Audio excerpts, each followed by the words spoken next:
it is 4:00 here. We like to be prompt. Just a friendly reminder, if you're able to change your name, we'd love to know your first name, what company you're with. If your company name does not describe what you do, then put whatever industry you are in, so that at the back half of this call, when we go into breakout rooms, we can put you in the right group. Also, if you are able to have your cameras on, I see some people out in the field, some people in their cars, they're making it happen. They're here, they're present, and we really appreciate that. If you're in a position where you can't turn on your camera, we definitely understand, but we'd love it if you could. I feel like the pink dumpster is in my group almost every week when we do breakout rooms. And this last week, he had his camera on and he was literally unloading a dumpster, but he was there and he was answering questions. It was beautiful. I was like, really appreciate you being here, being on camera. Okay, so let's get going here as people come in. Bryce, if you just want to type in the chat those 2 reminders so I don't sound like a broken record. Oh, yeah. We're gonna get this show on the road. I'm gonna share my screen here. You guys are stuck with me today. Okay, bam. Okay, so group coaching, whether it's your first time or your 100th time, we love having you here. We appreciate having you guys here and prioritizing this time to work on your business compared to in it and really invest in yourself. What I would love to start with is I'd love to start with wins, as we start off every meeting with wins. This is Gabe with, as you can probably guess, Gabe's Electrical Services.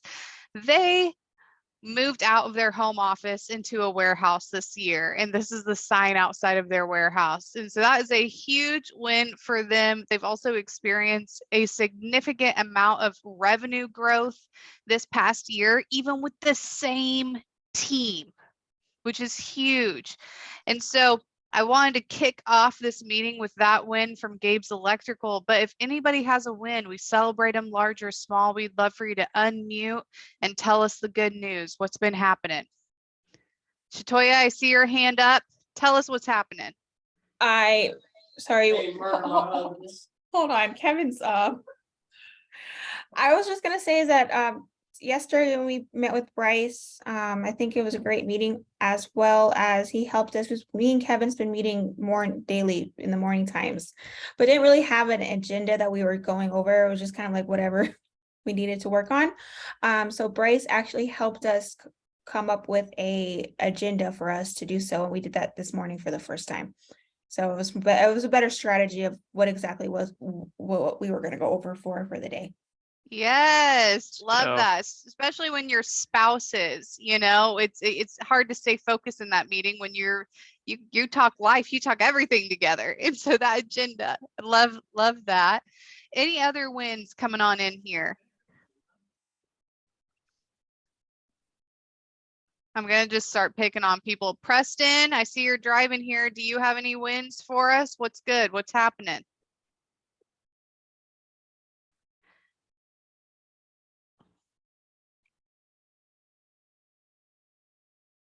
Oh no, we may have lost him. Oh, no, there he is.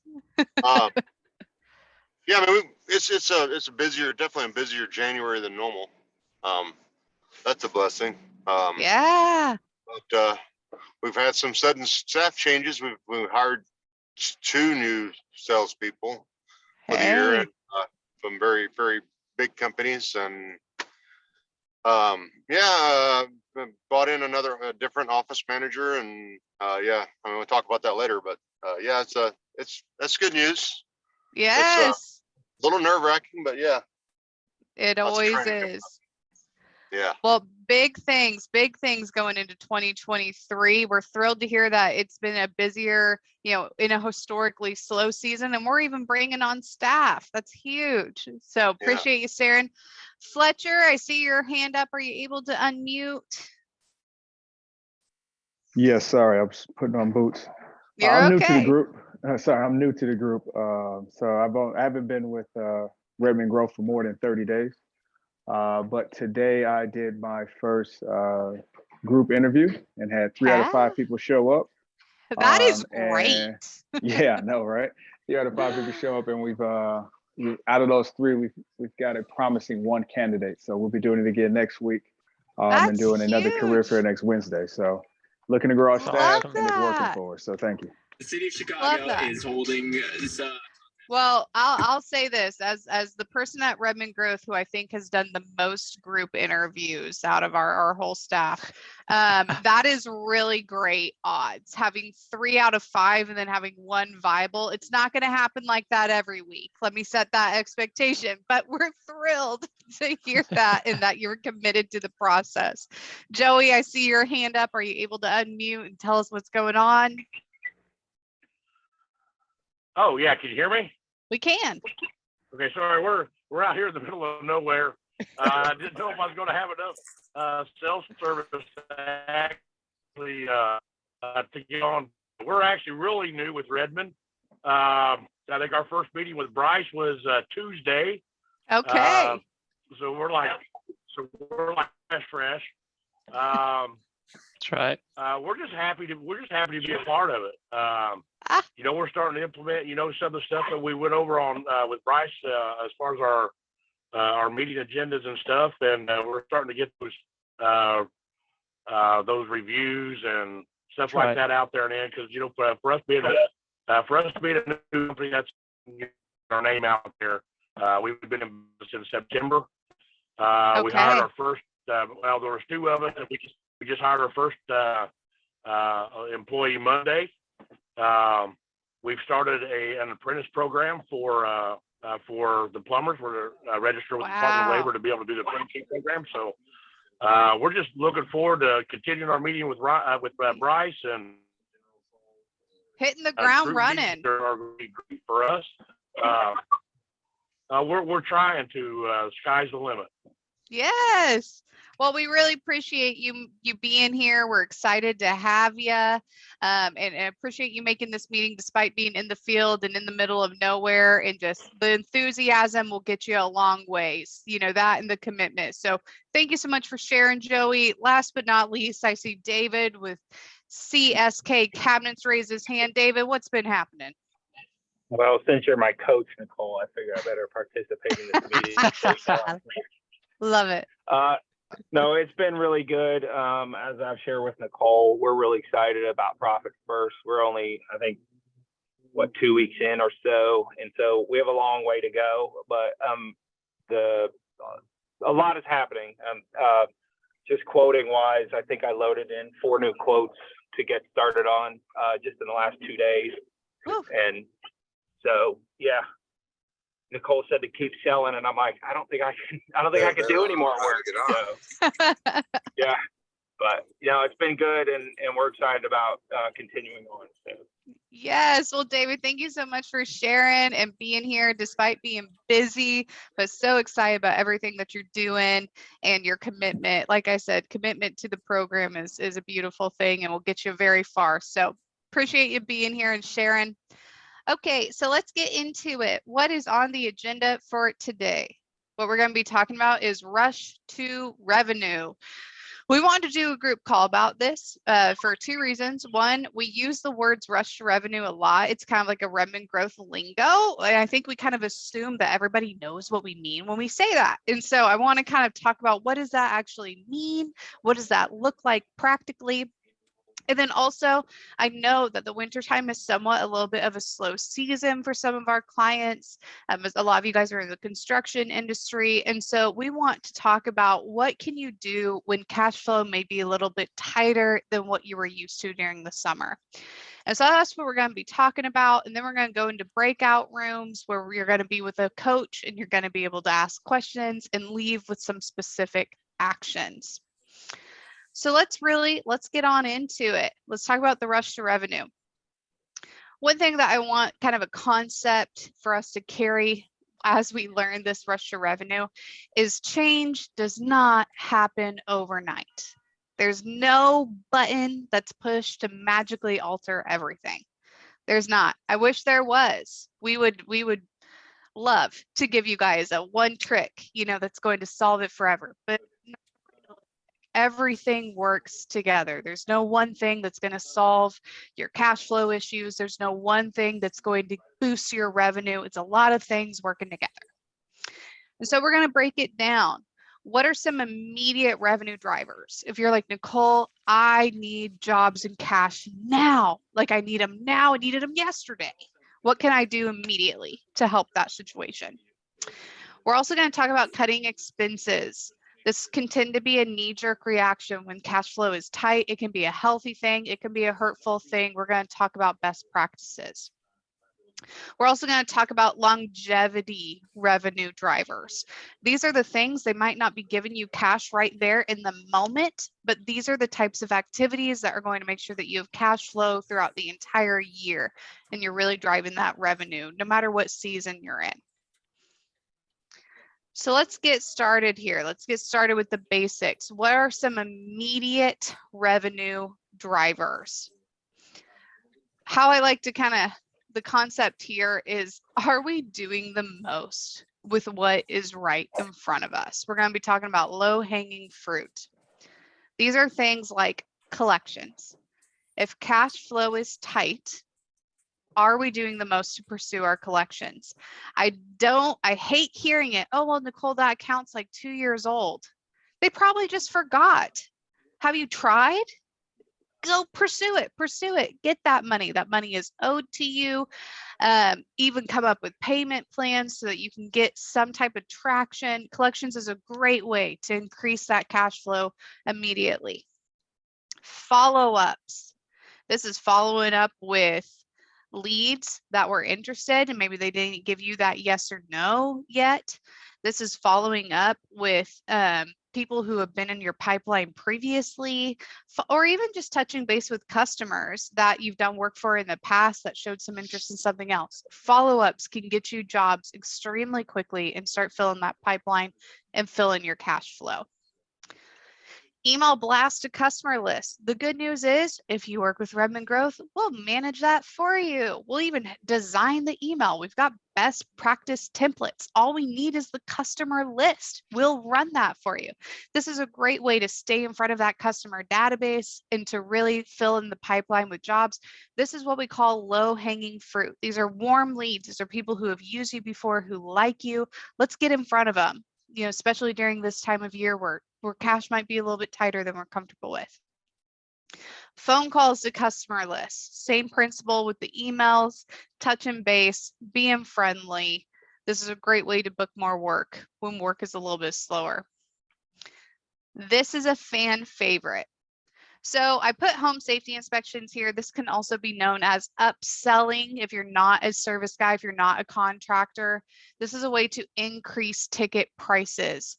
During this time of year, if you're having a hard time, like I have an HVAC guy who's in the Orange County area. One thing that's great about Orange County, California is it's about 70 degrees year round. So heaters are not always needed. So how does he get work right now? Well, he does home safety inspections. He does seasonal maintenance. These are opportunities that get his foot in the door, and then he's able to upsell things like air quality. This can turn a $200 ticket into a $2,000 plus ticket very, very quickly. So these are things that will increase your cash flow immediately. Do we have any questions or comments about that specifically before I move on here? Okay, let's talk about what low-hanging fruit means. This is also something we use a lot. Merriam-Webster dictionary, how they define it is the obvious or easy things that can be most readily done or dealt with in achieving success or making progress toward an objective. That is the definition of low-hanging fruit. When cash flow is tight, sometimes we can be so stressed and so worried about revenue that we ignore the little things. We ignore the things that are right in front of us that we could be doing that will really make a big impact. The best time to sell is when people are already buying. Are we really serving our customers when we're in front of them? Are we presenting them all of the options? Are we letting them know about our other services? Are we doing a home safety inspection? These things that do serve your customer and increase the ticket a lot cheaper for them to get stuff done when you're already in their home. So are we doing the most with those customers that are already buying from us? Are we pursuing when cash flow is tight, when we're wanting to pursue some low-hanging fruit? Let's focus on warm leads. This is your customer database. These are those people who have used you in the past. Like maybe somebody used to give you a ton of referrals and now they don't. Let's pursue them. They trusted us, they've referred us before. Let's pursue them. Let's ignite that relationship again. We want to keep top of mind awareness. We want to be sending newsletters, emails. We want to stay in front of our customers. This is low-hanging fruit. Now, the biggest, like I kind of mentioned earlier, when cash flow is tight, when we're wanting to rush to revenue, a knee-jerk reaction can be cutting expenses. There is a healthy way to do this, and there is a not so healthy way to do this. I love this this image here. Band-aids don't fix bullet holes. And so let's talk about some band-aids that we would not recommend when your cash flow is tight for cutting expenses. These are things like cutting marketing. That is the lifeblood of your business, getting those leads in. It might be a place you can save money immediately, but longevity-wise, it's going to cost you more than it saves you. Things like cutting employees. Now, if there is some extra fat on the team, that's a conversation to be had with your coach. It might be worth doing so. But most of the time, cutting employees needs to be a last resort. We need to have a good reason to. You've worked really hard to build that team. You know, if you're in a desperate situation, cutting employees, again, it's a Band-Aid. It's not a long-term solution here. Shutting down. Not a long-term solution. That is a Band-Aid, saying, oh, we'll just close up for the winter, or I'll try again later. No, that's not going to solve the root of the problem. That's a Band-Aid. Taking low profit jobs. I would love for a coach to speak up because I know this is something we hear a lot. I'm just going to lower, you know, I gave them a really good deal because we just needed work. And so I don't think I'll probably just, you know, I might not get a profit for that job, but at least I'm keeping the guys busy. That is a scarcity mindset. Tell us, Rudy, tell us. One of my, you know, and I love all our good-hearted entrepreneurs out there, but I hear a lot, well, they really needed the discount, or there's just there's really good-hearted reasons to give them a lower price than you normally would and just not have that good profit packed in there. But here's what I like to say is, you know, your business is not a charity. What I mean by that is, let's make sure your business is so insanely profitable that you can start a charity, that out of your profits, you can come back to them and say, here's that wad of cash I really wanted to give you out of this job, but now that I've earned it, here you go. So you got to run a profitable business first if you want to start a charity. Amen. That's the order. Amen. Lowering prices just to close work. There are better ways to do that. That might get you some work, get you a little bit of cash flow. But what if instead we're giving multiple options? Here's your estimate and with everything in the kitchen sink. And if that's too much, maybe we have another estimate ready to go, or we can customize that estimate to give them another option that might be more closer to their budget. But you're not cutting into your profits. You know, you're customizing compared to just discounting. You know, let's not just lower prices just so we can close work. That's a scarcity mindset. That's putting a Band-Aid on a bullet hole. It's not going to solve the problem. So let's talk about what can we do to address the bullet wound? What can we do to solve this forever? You can get discounts from vendors if you exclusively use a vendor. If you even just ask, sometimes they will give you a discount. That can really help improve your profit margins. It's going to help you save a little bit of money over the long haul. It's not just an immediate cash flow. It's for longevity. You can competitive shop materials. You can competitive shop insurance, phone providers. If you haven't done it in a long time, typically every year that price gets jacked up. If you threaten to leave, you can get a better deal. And so these are the types of things that can help your cash flow over the course of time. It's not just a one-time, you know, Band-Aid. This can help fix the cash flow issue longevity-wise. Also, having new equipment, having a physical office or a warehouse, having a vehicle wrap.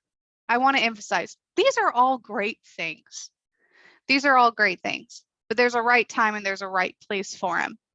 Sometimes solving a problem or hitting a goal means saying no to things that are good opportunities or things that you would normally say yes to, so that you can focus on the things that are right in front of you. You can focus on what is my immediate goal. Yes, I'm going to have a warehouse at some point. Yes, I'm going to have a vehicle wrap, but right now is not the right time. I'm going to put money away. I'm going to open up a profit first account to put money away for that. You know, making sure that we're running as lean as possible. We're holding off on those types of things that we don't, can we go one more day without? Let's talk about overhead. Now, I'd love if anybody has an idea when we're talking about overhead for your business. I know a couple of my clients do because we've been talking about it a lot. I would love for you to unmute and tell me, what is overhead? I don't know. That's just over my head. As most Wow. things are with you, Rudy, as most things are. I know Rob with Rooterman knows what overhead is. Rob, would you unmute and tell us what overhead is? Yeah, with Profit First, it's just anything besides parts and materials. And you know, taxes and owner's pay. Basically, it's got its own little spot. Everything you pay out of your business besides parts and materials, pretty much. So all the other overhead, you know. So that's a great way to think about overhead. So it's separate from your tax, separate from your owner's comp, separate from your cost of goods sold. How you can think about overhead is that it is all of the expenses that are going to happen in your business, whether you are doing work or not. You're still going to have to pay insurance. If you have a facility, you're still going to have to pay rent. If you have vehicle payments, you're still going to have to pay those. You know, if you have an office manager, whether you're doing work or not, you're paying that office manager. That is what overhead is. Overhead is those expenses that are going to happen whether you are doing work or not. When we do profit first assessments, when we look at a client's profit and loss statements, I would say 9 times out of 10, overhead tends to be high. There's not a ton that you can do to lower cost of goods sold expense. A lot of times when we have profitability issues, a lot of times overhead is one of the culprits that we need to decrease. And so let's talk about what can we do, you know, to lower that overhead. This should be 10 to 15% of your total revenue. Now, you might be a business that has a high overhead. If that number seems unrealistic to you, talk to your coach. But out of your total revenue, your overhead is going to be around 10 to 15% of it. This is marketing, ad budget, phone and internet, insurance, licenses, your office. All of these expenses are going to occur no matter what. Your cost of goods sold, as Rob said, your cost of goods sold is not overhead. Your gas, your materials, what you're paying your guys when they're out working in the field. This is not overhead expense, that's your cost of goods sold. Last but not least, what I want to talk about here is what is some longevity revenue drivers? What can I do to make sure that I'm never in a cash flow crunch, that I have consistent cash flow, I'm never in a pinch? What can I do? First thing, let's analyze pricing. Are we keeping up with inflation? This year more than ever, this has become more evident. If you have not increased your prices in the past 6 months, you're not even keeping up with inflation. If you have a price book that you got from another plumber when you started your company 10 years ago, probably need to raise our prices. It's probably time. It's a lot of work, but it's worth doing. This is a big area that we see people losing money, is their pricing's just off. Do some estimate comparisons. What did I quote this job versus what did it actually cost me? We just talked about overhead. A lot of times I have clients that will come to me and say, well, Nicole, I'm calculating, you know, I take my cost of goods sold and I just tack on, you know, 30%. So that means I should have a 30% profit. No, because your overhead's around if you're running a very healthy company. So that means that 10 to 15% of that 30 is immediately getting taken away by overhead. And so if that is the case, if you're not calculating overhead into your pricing, into your estimates, then a lot of your profit's going to be taken away by that overhead. Systems for collections. I think Rudy recently had a client, or it might have been Bryce, who had a pretty big win about having a system that they were going about with their collections. Bryce, will you share? Yeah. Whew. Yeah, it is one of my guys. They got in a rhythm. We established it. We just documented. We spent 10 minutes of our coaching meeting where they talked about their process. I typed it out, and then we talked about refining that to make it actually best practice. And then they implemented it for about 4 weeks. They always called on Wednesday, and they reduced their accounts receivable for 60 days by, I think it was 81%, something like that. That's crazy. Just by consistency and having an established system. It took us 15 minutes plus some extra time to refine it after we put it on paper. And then they followed through with it week after week, and the consistency mattered. Consistency is huge. This is why I put it in the longevity category. Yes, it can be an immediate revenue driver. If you've not pursued collections and your cash is tight and all of a sudden you start calling, that is going to immediately increase. But let's make sure that we now build a system around collections so that we're consistently collecting. We have a set time every week where we're reviewing that and we're getting collections. One Way Plumbing is a client of mine where they've reduced their collections by about 80%, and they've also not added any new collections over the past 3 months because of the systems that they put in place to make sure that collections stopped being an issue. You know, they're pursuing the old ones and they're making sure that no new ones happen moving forward. A great way to do this is to have no net 14s, 30s, 60s, 90s, 75s, whatever they want to push on you. This is a great way to kill your cash flow. Really great way. And so we want, once the job is over, we are collecting payment. I don't walk into Whole Foods and buy myself some avocados and say, I'll pay you in 30 days. Doesn't work that way. The world doesn't work that way. You are not the bank and the contractor. And so no net 30s, net 60s, net 90s. If you are in an industry where you're like, Nicole, it's just normal. When's the last time you've asked? Ask and you shall receive. Ask for it. Come up with a payment plan, a draw schedule that works for all parties. There's so many other ways we can get around it without killing your cash flow and robbing Peter to pay Paul. Ken, I saw your hand go up. Do you have a question? No, I'm good. I'm actually okay. I was messing with the phone. Sorry. You're good. You're good. Just wanted to Thank make you. sure. Yes, Thank you. of course. No invoicing. Now, I don't mean that you can't show people their receipt, but I want us to call it a receipt. It's not an invoice, it's a receipt, because we're collecting payment at the end of the job. We're not sending people an invoice. How many times have somebody heard, oh, the check's in the mail? Hands. Oh yeah, checks in the mail. It's never in the mail. It's never in the mail. It's never coming to you. And so no invoicing. We will give people a receipt. We're collecting payment at the end of the job. Mr. Daniels, I think your hand was up before I asked people to raise hands. So I'm curious, do you have a question?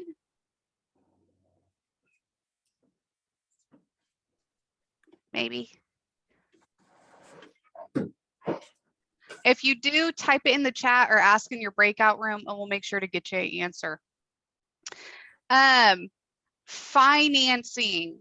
Okay, now I don't mean that you're going to take out your retirement fund and start offering financing to your customers. That's not what that means.